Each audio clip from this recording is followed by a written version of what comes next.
Vamos a darle la bienvenida hoy al doctor Guillermo Moreno, un destacado jurista, abogado, con un ejercicio público transparente, y además el presidente del partido Alianza País.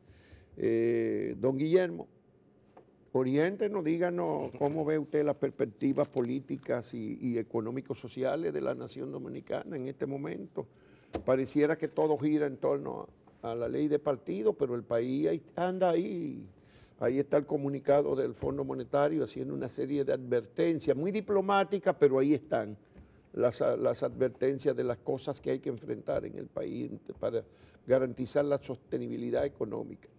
La verdad es que este es un país, Juan Bolívar y Adalberto, muy buenos días a ustedes y a los amigos televidentes. Este es un país que camina una quiebra económica profunda, que se refleja no solamente en los déficits reiterados, sino también en el proceso de endeudamiento irresponsable, que es una bola de nieve, porque ya estamos en el círculo vicioso de tomar deuda para pagar deuda.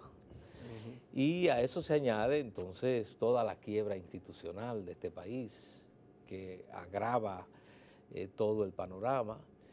Esa quiebra institucional que se refleja de manera grave en el tema de la justicia o la ausencia. El comunicado del FMI habla de fortalecer el ambiente, el marco institucional. Bueno, que se refleja sobre todo en la ausencia de un poder judicial independiente, de un ministerio público independiente. Ahí tenemos el caso patético de Odebrecht, donde tenemos las peores calificaciones en la investigación que se está haciendo de ese escándalo en toda América Latina. Y todos vimos lo vergonzoso que fue precisamente en la cumbre que se celebró de las Américas, cómo el país fue a hacer el ridículo, porque de una u otra manera no hay ningún discurso creíble sobre el tema de la lucha contra la corrupción. Y a eso se añade ahora el caso de la ONSA, que también refleja toda la mafia y la estructura, la podredumbre que está en el Estado. Dentro de este contexto es que un tema que nos ocupa precisamente es el tema de la ley de partidos, que debo decir que no habrá ley de partidos y sobre todo no habrá ley de reforma a la ley electoral, porque ese Congreso está entrampado entre la lucha de facciones que encabeza Danilo Medina y Leonel Fernández, y ambas facciones prefieren, no pueden una y otra imponerse, pero prefieren que precisamente no haya una ley de partidos ni una ley electoral, y en ese sentido vamos a reproducir de nuevo un proceso electoral. Porque esas dos facciones están enfrentadas, pero la semana pasada se pusieron de acuerdo para bloquear la posibilidad de que llamaran a la Cámara de Cuentas a rendir cuentas. Pero están de acuerdo en que, como no se pueden imponer, prefieren entonces ir a las elecciones en las condiciones del 16 y del 12, es decir, con la obsoleta ley 275-97. Entonces, ¿usted cree que el hecho de que el Senado haya aprobado por mayoría de oficialistas aplastante el proyecto de ley de partido con la inclusión de las primarias abiertas es parte de una estrategia para que no se apruebe la ley? Bueno, porque la facción de Danilo Medina sabe que no tiene la mayoría. Pero dicen que sí, que la tiene, que lo van a aprobar. Del Congreso no se puede nunca dudar nada, porque eso es ya un mercado de venta de conciencia, si es que se pudiera llamar. Y de compra. Y de venta y de compra. Y en ese sentido siempre tienen expectativas y hacen sus amarres. Ya vimos cómo se modificó precisamente la Constitución para introducir la reelección, que era también algo que parecía contracorriente. Pero en el escenario actual, las 2/3 partes que necesita más de 30 diputados que necesitan para lograr esa mayoría especial para aprobar la ley de partido, hasta ahora los números no les dan. Es la información que uno tiene desde fuera, evidentemente. Ahora bien, lo importante es que nosotros no nos sigamos entreteniendo con la ley de partidos cuando ya sabemos que es un proyecto frustrado.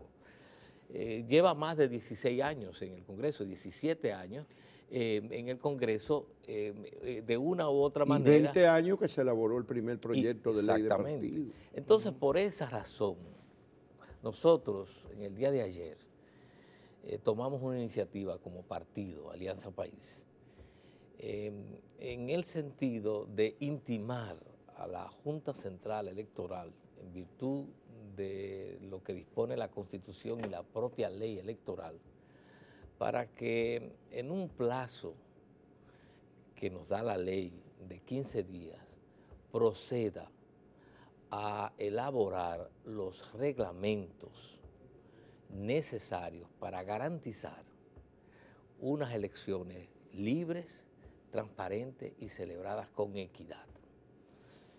Ese acto de intimación le otorga 15 días a la Junta Central Electoral, a su pleno, para que inicie los procedimientos para discutir los reglamentos.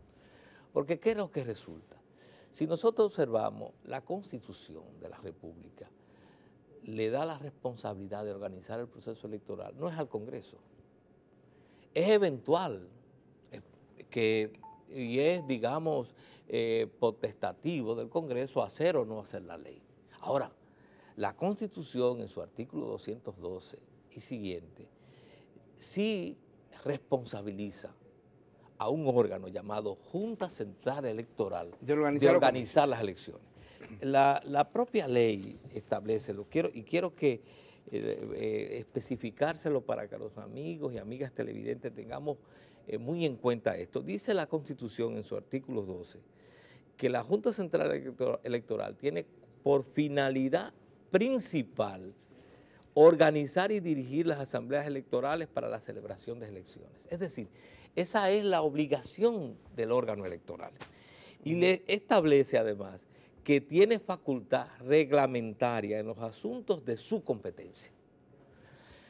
El párrafo cuarto de ese mismo artículo establece que la Junta Central Electoral velará porque los procesos electorales se realicen con sujeción a los principios de libertad y equidad en el desarrollo de las campañas y transparencia en la utilización del financiamiento. Y dice más, en consecuencia, tendrá facultad para reglamentar los tiempos y límites en los gastos de campaña, así como el acceso equitativo a los medios de comunicación.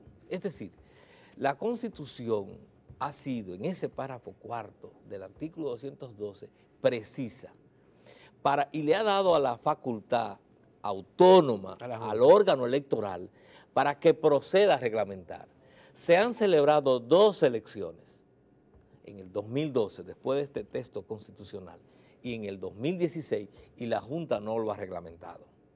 Y entonces estamos ya a menos de 2 años de las próximas elecciones.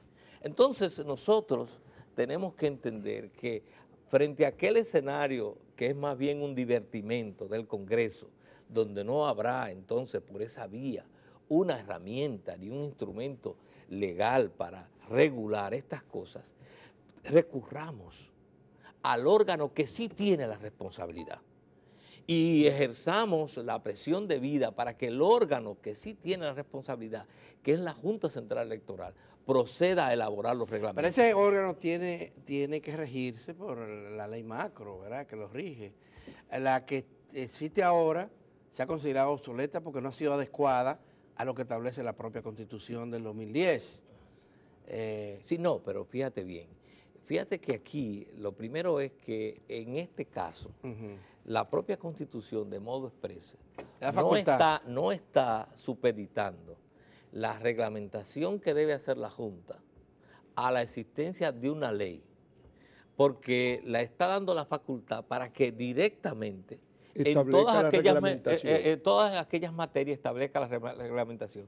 Pero es que la propia ley 275-97 le da facultad a la propia Junta Central Electoral y le da el mandato, esa misma ley, para que regule en una serie de materias que es necesario que sea la Junta la que establezca desde el punto de vista administrativo, cómo administrar, digamos, en este caso, la financiación de los partidos y una serie de aspectos más.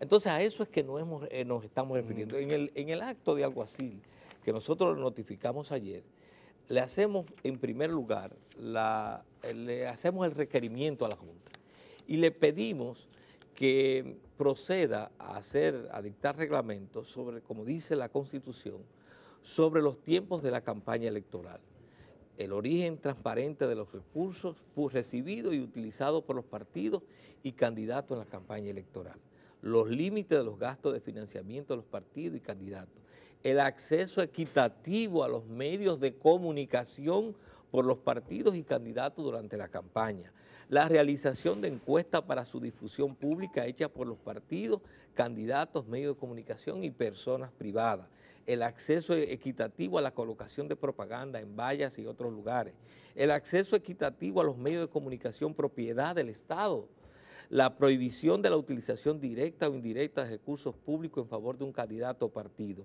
y la eliminación de toda situación de privilegio que represente ventaja para cualquier candidato. Ahora, ¿qué es lo más importante de esto? Que esa es el requerimiento a la Junta, pero la ley 137-11, que es la ley de los procedimientos constitucionales, nos da la facultad para poder, si la Junta no cumple en el plazo de 15 días, interponer un amparo de cumplimiento. Ante el Tribunal Superior ante de el Administración. Tribunal Superior Administrativo, para que entonces sea por vía judicial que se le exija eso. Y eso hay precedentes. Ya el propio Tribunal Constitucional estableció respecto de la Oficina Nacional de Defensa Pública, mediante una sentencia, estableció que declaró procedente, y estoy leyendo el dispositivo de la sentencia que estableció el tribunal, declaró procedente la acción de amparo de cumplimiento interpuesto por el Colegio de Abogados de la República Dominicana y en consecuencia ordenar a la Oficina Nacional de la Defensa Pública la elaboración de los reglamentos que establecen los artículos 5 y 43 de la ley que crea el Servicio Nacional de Defensa Pública de tal año, del 12 del 2004. ¿Qué significa esto? Que entonces el Tribunal Superior Administrativo, ante ese vacío y ante el incumplimiento que ha hecho la Junta Central Electoral durante 2 procesos electorales, porque es la Constitución del 2010 la que le da esa facultad, ordenarle que supla ese vacío legislativo y normativo que hay ahora mismo y que pone en peligro que ella pueda cumplir la responsabilidad que la propia Constitución le ha dado como órgano, que es la de celebrar unas elecciones con equidad. ¿Cómo puede haber equidad si no hay un reglamento que establezca, por ejemplo, la igualdad de acceso a los medios de comunicación? ¿Cómo puede haber equidad si no hay un reglamento que establezca el acceso a la financiación de los partidos? Primero, que su origen tiene que ser lícito, pero además que esa financiación se haya límites en el uso de los recursos de la campaña. Y de la publicidad del Y de Estado. la publicidad. Los medios de comunicación del Estado. Nosotros que hemos participado en campañas electorales, vemos cómo los medios de comunicación que están en poder del Estado se utilizan de manera grosera en favor del candidato oficial y del partido oficial. Y, por ejemplo, en las pasadas elecciones no pudimos acceder a ningún medio de comunicación de los que son propiedad del Estado.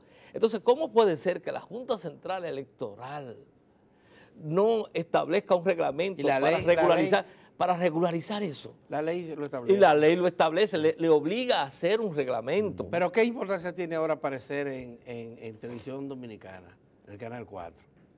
Bueno, pero Si además, eso ya- no, pero es un problema de derecho y es un problema de regularizar Sí. el ejercicio de un derecho. Ahora, ¿qué es lo importante de esto? Que los partidos de la oposición tenemos que enfocarnos en esta ocasión ya, a menos de 2 años del proceso A los electoral, reglamentos más que a la ley. no, a la Junta Central Electoral. La Junta Central Electoral. Porque es la Junta Central Electoral que está ahora mismo recostada a la sombra de lo que decide el Congreso. Sí. Pero el Congreso se puede pasar los próximos 6 meses, Pero los la próximos Junta 8 meses, la Junta ha o no dicho que hacerlo. si no se aprueba en esta legislatura, ya va a ser muy difícil implementar cualquier reglamento Bueno, que pero cualquier es que, ley que se pero haga. tiene la posibilidad. Sí. Pero Pero lo ha dicho también. Sí. ¿Y por qué ustedes, en vez de enviarlo por un acto de aguacil, no se reunieron con el Pleno de la Junta? Incluso en la última vez que nos reunimos los presidentes de los partidos con el Pleno de la Junta Central Electoral, precisamente ese fue mi requerimiento. ¿Y cuál fue la reacción? Incluso el propio presidente de la Junta Central Electoral ha manifestado su Sí. disposición de reglamentar, pero aquí no se trata, en el Cibao decimos, va a llover, no moja. Voy a hacer, no, es que lo hagamos. Es que ya hoy día, estamos en abril, las próximas elecciones están a 22 meses, las elecciones de febrero del 20, estamos a 22 meses.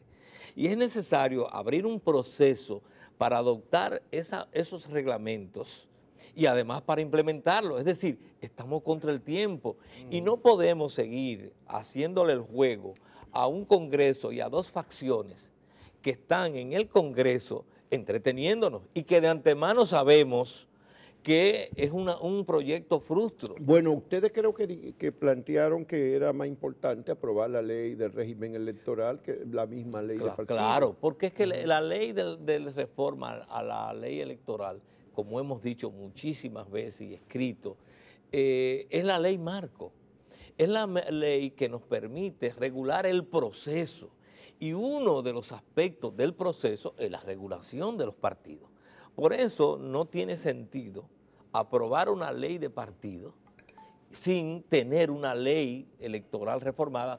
Y digo más, si bien es cierto que en la Constitución ahora los partidos tienen un estatuto propio, distinto, más desarrollado legislativamente que antes, pero ahora en la Constitución del 2010 se cambió la arquitectura electoral.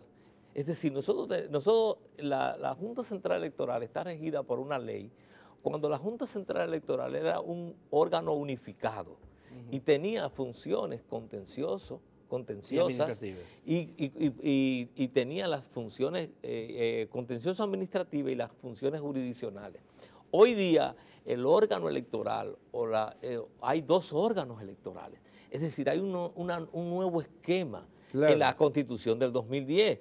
Entonces nosotros tenemos una ley que en ese aspecto es completamente obsoleta y además de eso, que tampoco regula aspectos clave que se han puesto de manifiesto en los procesos electorales. Bueno, ¿qué hacer, doctor? Usted ha estado planteando la necesidad de una concertación para una especie de frente electoral. ¿Usted está convencido de que no hay posibilidad de competir con esa maquinaria de abuso de poder dentro de un dejar hacer, dejar pasar como ha sido la ley electoral dominicana y los organismos de regulación? ¿O usted cree que se puede volver a ir a unas elecciones a competir en condiciones tan desiguales como sobre todo las últimas? No tengo duda alguna que de celebrarse las condiciones en los términos del año 2016, vamos a un matadero electoral y a un tollo electoral como fueron esas elecciones. Esa falta de regulación, esa falta de reglamentos, de leyes, es lo que crea los espacios. Muchas gracias. El uso abusivo de los recursos públicos también. Es lo que crea el espacio y las condiciones, precisamente para que el partido oficial, que no tiene prurito en usar los recursos oficiales y que no tiene prurito en aplastar, porque no es un partido democrático, no es un partido que crea en el fortalecimiento democrático, no hay duda de que en esas condiciones nos llevaría a un nuevo matadero electoral. Y entonces sería una gran irresponsabilidad por parte nuestra saber que nos llevan al matadero Y no hace y nada. no advertirlo, y no denunciarlo, y no reaccionar con tiempo. Sobre todo porque lo que estaríamos es entonces prestándonos a legitimar un proceso que, además de ilegal, va a producir autoridades ilegítimas. Porque ¿qué reparo tiene y va a tener Danilo Medina y el PLD en utilizar como hace todos los días los recursos del Estado? ¿Qué es lo que está detrás de todo lo que acabamos de descubrir en ONSA? Es precisa en esa oficina.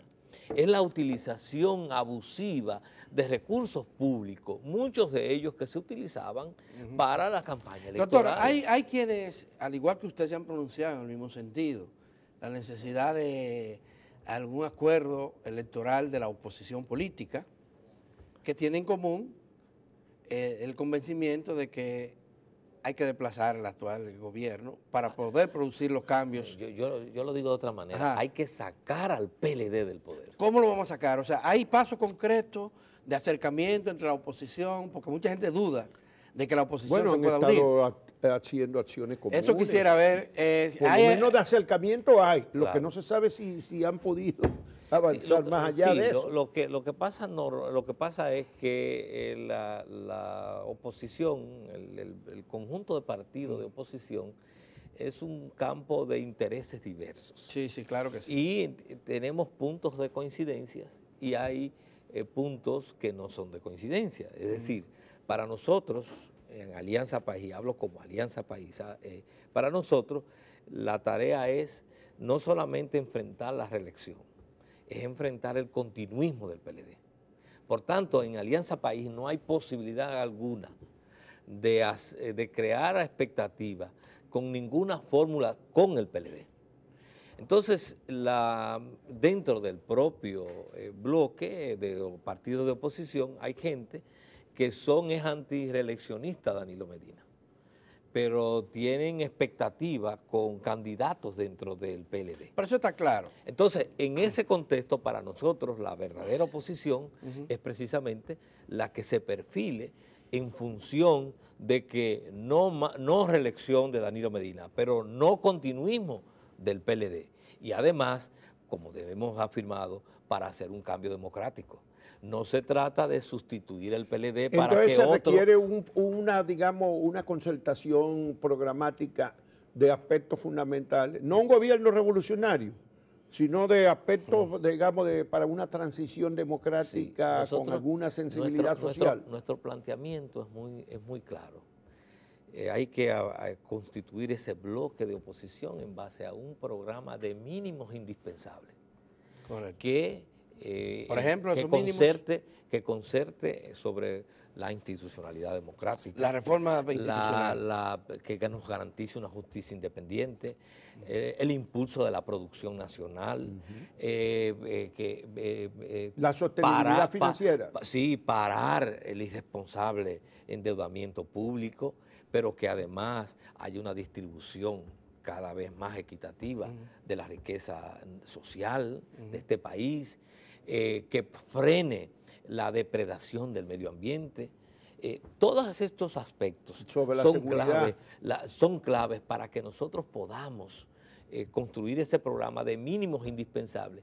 Y entonces ese gobierno va a ser, el que surja, va a ser un gobierno, el gobierno que propongamos tendrá que ser un gobierno de transición.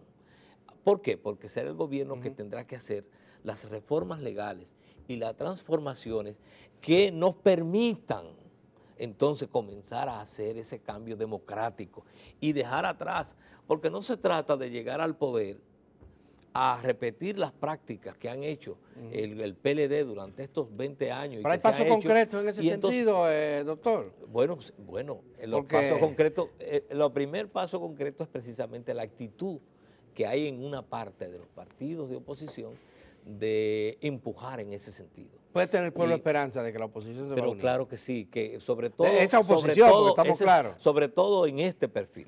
La idea aquí no es que lo que hace la unidad sea que todos necesariamente coincidamos. Claro. Lo importante es que una parte importante de los sectores de oposición podamos concertarnos en esa propuesta de cambio democrático en base a un programa de mínimos indispensables que no solamente saque al PLD del poder, sino también que pueda hacer las reformas y las transformaciones en lo económico, en lo social, en lo ambiental que está demandando la este sociedad país. dominicana. Se nos terminó el tiempo, doctor Guillermo Moreno, lamentablemente, pero el tema es muy interesante y habrá que volver a tratarlo en una próxima visita suya aquí a nuestro programa, que es su programa además. Gracias por haber madrugado. Muchísimas gracias. Sí, vamos a conversar a continuación con dirigentes de la Cámara Dominicana de Comercio Dominico-Americana y también vamos a tener al final una delegación de la Marcha Verde que viene aquí a hacer un planteamiento